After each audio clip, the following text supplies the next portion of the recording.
Today's video will be showing some of the tools that I use for wire termination. So this tool here is the Tengtools. It's got insulated terminal crimper, non-insulated terminal crimper, and also open barrel connectors. Now I've bought a multi-box of open barrel connectors from 12 Volt Planet, and the reason for this is a follow-on to the heater.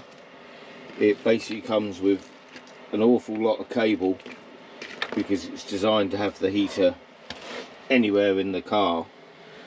So what I'm going to do is re-terminate these connectors here and make the cable shorter, and we will also be using the knipex. It's the 1252 195, and these are a fantastic pair of wire strippers, the best ones I've had so far.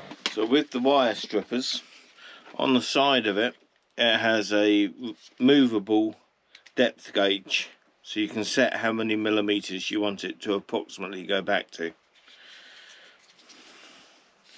And then it's a case of doing is popping the cable in, popping it on, and it cuts it perfectly every time. Now the thing I like about this, it does from 0.08 of a millimeter all the way up to 16 millimeters, and I have used it on some 16mm cable and it cuts it fine. So you can go all the way down to Cat 5 cable and then all the way up to 16mm cable. So the Tengtools crimper, with the insulated crimpers, you've got the red, blue and yellow, and on the end of your crimp where the cable goes in, and that wants to be on the coloured side of the crimper, and then it's just a case of crimp. And I haven't had one bag crimp with this set of crimpers yet. Now when I used to do straight connectors, I always used to struggle really hard with them, because I always used to put both ends in at once and then try and keep them in place while I crimped, not realising that you just crimp one side at a time. And it also stamps a number 2 on the plastic edge as well.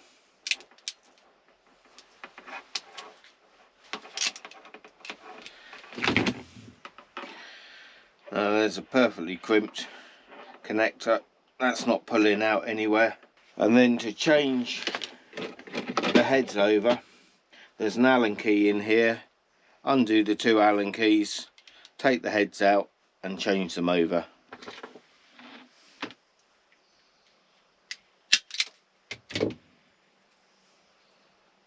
Every time. The other thing that's quite handy to do is to basically just pop your crimp into the machine,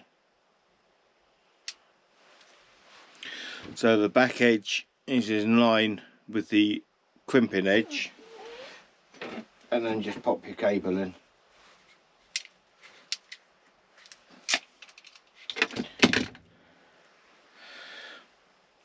Again, that's done a nice crimp. It's crimped down onto the cable and that's not going anywhere.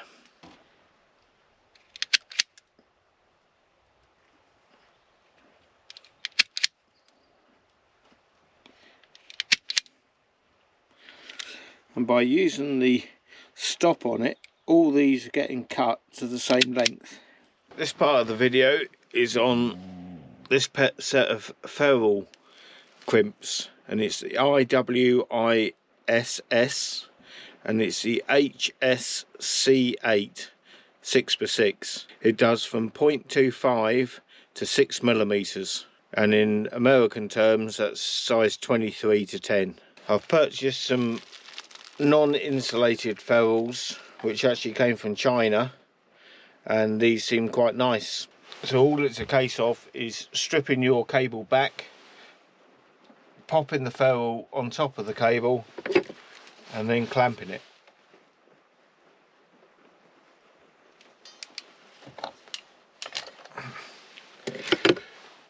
And that does a lovely tight fit on the cable. And the idea of this is when you're doing up the screws on a plug or anything like that, the screw head pushes into the copper and actually distorts the copper and could cause a hot spot on it, and you get the cables coming out. If you put a ferrule on the end of the cable, the screw makes a good contact on the end of the ferrule, and you've got the whole of the cable diameter being transferred to where it should be. The one that I bought on Amazon lasted just over a day with 5 Phillip Hue light strips, and now instead of letting out 24 volts it only transforms it to 9 volts, so the unit became 40 within a day. So we've gone for the Victron Energy isolated DC to DC converter, and it's the Orion 122415. Now I've got this from Battery Megastore in England, and they have actually supplied the solar panel on the top, the solar charger, the battery isolator, and also the battery charger. So I can recommend the Battery Megastore to purchase from. I ordered this at 4 o'clock on Friday evening, and I received it at 11:30 on Saturday morning. So good service.